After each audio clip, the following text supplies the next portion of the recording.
Capul asta e de vânzare, ciobănițu? De vânzare, de vânzare. Dar cât trebuie ea? O trimișoară pentru capra asta. Dar-i blândă, nu-mi punge. Blândă, blândă. Îți dau mie, mai mult nu face. Dacă așa, nene, capra noi de vânzare. Hai, pleacă, pleacă. Dacă princesa, nu te da, nu te lăsa. Dacă princesa, nu te da, nu te lăsa. Hai că pizza apăsa, ca frunzare patosa.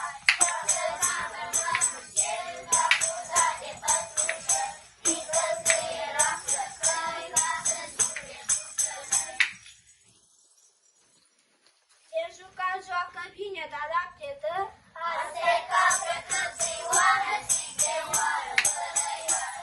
Cotițe, coticești, care alta nu găsești. Capra cea mănâncă paie și se muge în țigare. Asta-i capră de sfârșit, că la lapte nu-și auzi. Dar cucoanul de lapte, 3 kg la măsoare. Ia uite și culpari slușite de ochi.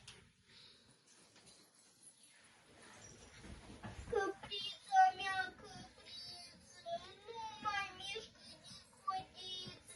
Mititică, căpra mea, dar mu iarbă n-a mâncat.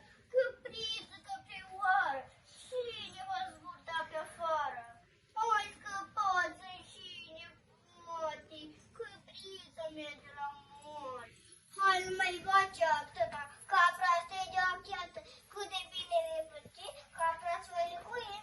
Îți dau cât cer matale, nu mă pun-o pe picioare. O medele sunt, da, și o panetă de mălai. E bună așa. S-au pune capra pe cale, pe care răgănie cu geloc și alma. Ăstine să ca chișoare, să mă schimbă să plătașul la pământ ăsta.